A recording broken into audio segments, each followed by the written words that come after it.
So you're thinking about giving the MMO genre a real chance. As someone who spent the last 20 years devouring all of the great MMOs that have ever been released and covering the MMOs that have yet to be released, my advice is pretty simple. Run for your life, and whatever you do, don't look back.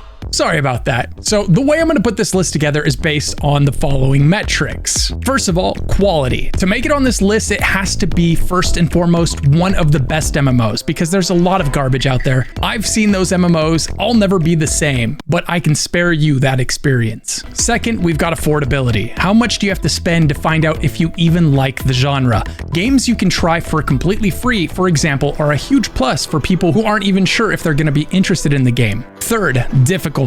How easy is it to enjoy the game without needing the help of 100 different guides on the internet? There's nothing worse than trying to learn a new MMO, but feeling like it's impossible to do so on your own. And fourth, pay for power, or in other words, pay to win.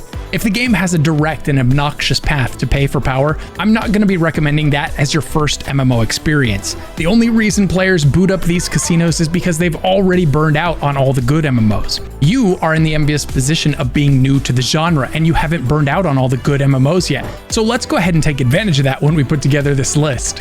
Which takes us to the first MMO on the list and one of the most popular MMOs in the world. That's going to be Final Fantasy XIV. This game has an insanely generous free trial. It gives you the first 70 levels for free. More than enough time for you to decide if it's worth it or not for you. That's hundreds of hours. If you haven't decided if you like it or not by the time you finish that, that's on you. Final Fantasy XIV features a real easy to follow main story quest. It's always in the top left corner of your screen. You click on it and it tells you where to go next. Between that and the simplicity of gearing in this game means you will never need a guide to progress your way through the story of Final Fantasy XIV. And speaking of the story, it's absolutely amazing. It's considered by many to be the best story as far as MMOs go. The game has incredible depth. There's so much content in the game after 10 years of expansions. This game has a lot of abilities, but it does a good job of drip feeding those abilities to you as you level up so that you have time to learn what each one does as you use it regularly on your way up to max level. And you can't talk about Final Fantasy for new players without talking about the community. Final Fantasy has won awards for having the nicest community out of any MMO, and it does. It still has the nicest community out of any MMO. It's not even close. The developers of this game do a much better job of policing the community and suspending bad actors when they are jerks. And as a result, you end up with a noticeably nicer community than you will see in any MMO. Final Fantasy XIV is also an MMO that you can play entirely solo all the way through the game. You can do the duties and the dungeons with NPCs instead of with real people if you're afraid of learning how to do them with real people. So if you're stressed out about letting other people down, this is a really stress-free way to progress through the game that anybody can do. Then once you get comfortable with the mechanics, you can run those same dungeons with people, and it goes a lot faster with real people. Final Fantasy XIV is one of the few amazing MMOs that you can play right now, and it basically has no pay to win. It's free to try, so you lose nothing if you decide it's not for you. It's the only MMO with Yoshi P as the game director, which is a huge bonus for it, and the single player story content is very easy, so you should have no problem progressing all on your own without guides. And if one of the duties does defeat you, noob, you can always change the difficulty of that duty down to very easy so that you can make your way through it. The game also has longer global cooldowns on your abilities, which determines how often you're able to press an ability. The longer the global cooldown, the more time you have to decide what the next ability you're going to press is going to be. Now, the one downside of Final Fantasy XIV is going to be for the people that don't enjoy dialogue-heavy games. There are many better options on this list if you're someone that gets bored if there's a lot of story in a game. Otherwise, this is one of the most popular MMOs in the world with one of the nice communities in the world, so it's absolutely perfect for trying out as your first MMO if you've never played one before. Next up, we've got Guild Wars 2, another fantastic MMO that you can try for free. This game has an amazing free trial on par with Final Fantasy's free trial. You get to play the first 80 levels and the entire base game for free, which easily amounts to hundreds of hours of gameplay if you want it. By then, you'll know if you enjoy the game or not, and you can decide if you want to purchase the expansions that came out after the base game. In my opinion, they're absolutely worth it. They're some of the best in the genre. Guild Wars 2 does two things better than almost any other MMO out there. That is the zone design in the expansion zones. It's absolutely fantastic, and it does a good job of rewarding you for being a completionist in those zones. It really pulls the completionist out of you in a way that's really satisfying, and it brings out the best of a single-player RPG and puts it into an MMO. The other thing that it does better than any other MMO is its mounts, and it's not even close. You can pick a variety of different mounts, whether they jump really high, swim underwater, or fly. The choice is yours, and it makes it really fun to get around this game. If you do like the game, it doesn't require a sub, so it's buy to play, right? You buy it once and you can play it forever, which means you can dip in and out of the game as you please over time. It's another game with a great story that is voice acted. Unfortunately, it's not quite as easy to jump into group content as it is in, say, Final Fantasy XIV. And a big plus for players that are brand new to the genre is that it's got probably the best in-game wiki out of any MMO. You can open the wiki up from right inside the game and look into anything that you don't understand about the game. This is going to make this much easier to learn than your average MMO. Whereas Final Fantasy is a tab target MMO, which means you click on an enemy and then you cast all your abilities at that enemy without having to aim at that enemy. Guild Wars 2 is more of a hybrid tab target system where you can either kind of play it in tab target or you can play it in action combat mode, whichever suits your fancy. Speaking of amazing MMOs that are absolutely worth trying, Once Human is a fantastic open world MMO that you can play for completely free. And best of all, it's not ruined by pay-to-win monetization like so many other free-to-play MMOs. This was one of my favorite post-apocalyptic games when it released on PC last year. It features a massive open world where you can explore while you try to solve the mysteries within. For those who particularly enjoy open world games like Genshin Impact, but also enjoy survival games, this game is perfect for you. It not only provides a large map for you to adventure, but also a gameplay experience with tons of freedom. You'll scavenge for loot and crafting materials as you try to survive as you encounter nightmarish enemies, like this one right here. Beyond that, you can craft weapons to gear up for various dungeon challenges. You can build stylish houses and create a beautiful community with friends in the post-apocalyptic world. Honestly, I can't overstate how well they did with this game. Typically, great games like this have to be played on PC or console, but Once Human is even pulling out all the stops by allowing players to play it seamlessly on mobile as well, come this April. So what are you doing? Forget about those other free-to-play, pay-to-win games. Jump into Once Human with your friends instead. This stranger version of a Genshin Impact will be available in April of this year.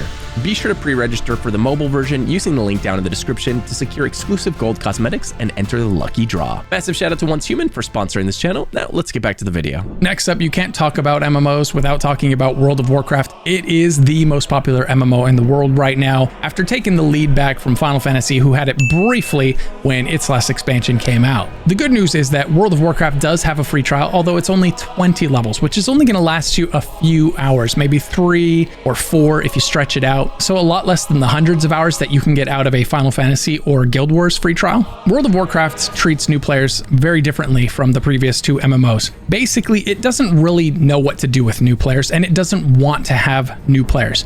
It wants its new players to be veterans as quick as possible. And so what it's going to do is it's going to minimize your journey from level 1 to max level to get you in the newest content with all the veteran players as soon as possible. This means your journey to max level is going to be a lot shorter in WoW than it is in the previous two MMOs. So if you're someone that doesn't enjoy the journey, you feel like you're wasting your time if you're not at the endgame content, then WoW might be the perfect MMO for you. So what World of Warcraft does, rather than having you go through the entire story that existed before you came along, it's going to drop you into the same starting zone that all new players now start in, and it has basically removed all previous expansions except for the last two. So you're going to go from the new starting zone into Dragon Isle and then into War Within. What this means is the main story quests in WoW is going to be very incoherent. You're not really going to know what's going on in the main story without going outside of the game and watching YouTube videos that kind of recap the entire thing for you.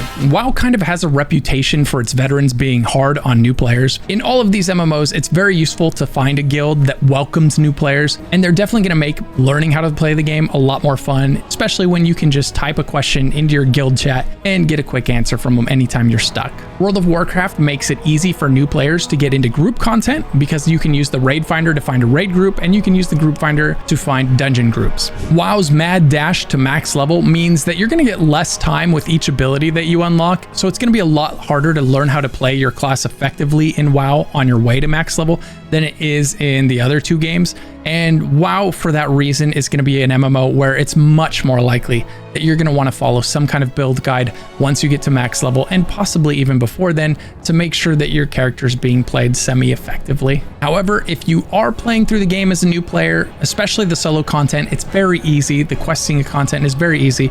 And if you're not getting stuck, then feel free to make your own build and play that way for as long as it's fun. Next up, we have Star Wars: The Old Republic. This is one of the better story MMOs on this list, and it's another one that you can play without spending a dime, which is great for people that aren't even sure they're gonna like the genre. First and foremost, if you're a Star Wars fan looking for a Star Wars story, there isn't a better MMO out there for you. This one does a really good job of telling a very compelling Star Wars story. In fact, it tells at least 8 different compelling Star Wars stories. Each class has its own story, and the choices you make as you go through that story can unlock 3 different endings for each class. So everybody's going to get a slightly different ending as they play through it based on the choices they made. That's really cool, and none of the other MMOs offer something like that. So I really like that. It's also voice acted, and they put a lot of work into the story in this game. So if you're someone that enjoys a good story, you're probably going to enjoy this game. Swtor has flashpoints, which are its equivalent of what other MMOs would call dungeons. It allows you to play these flashpoints by yourself in a difficulty known as story mode, so that you can learn how to play them at your own pace. After you get good at them, you can use the group finder to queue into those same flashpoints with other players. So finding other people to play with is relatively easy in this MMO, even as a new player. Star Wars: The Old Republic, also known as Swtor, is a tab target MMO, which means you're going to press tab to target the nearest enemy or click on them and then fire off your abilities at that enemy. The biggest downside for Swtor is that it's basically been put into maintenance mode, or at least that's how it appears. The developer that made it handed it off to a new developer, and so it's very unlikely that this is going to continue to see the same size updates that it was getting before the developer handed it over to a new developer. What that means is the future is uncertain for this MMO, and so too is the size of the population of players that are going to be playing it. If sizable updates stop coming, then players will stop coming.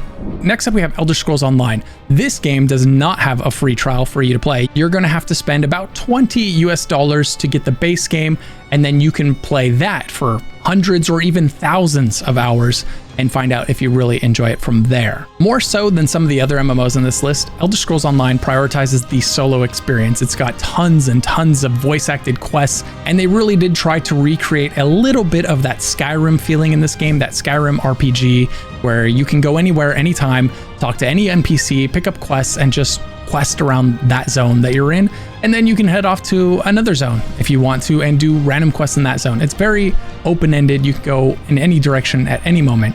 And if you enjoyed Skyrim, then this is definitely one that's worth checking out, but it's definitely not Skyrim, so don't expect it to be exactly the same. Every bit of dialogue in this game is voice acted, and it's done really well, so it's real easy to get immersed in the Elder Scrolls lore while playing this game. It has a dungeon finder, and it recently added a trial group finder as well, so that new players will have a much easier time finding groups to play with if they decide to get into that content. It uses action combat, which is definitely going to feel more modern than tab target combat. So it might be an easier transition for someone coming from modern RPGs to jump into ESO than it would be to dive into an old tab target MMO like World of Warcraft or Final Fantasy. If you're someone that tries the tab target MMOs and you don't like it, then ESO could be a fantastic alternative for that very reason.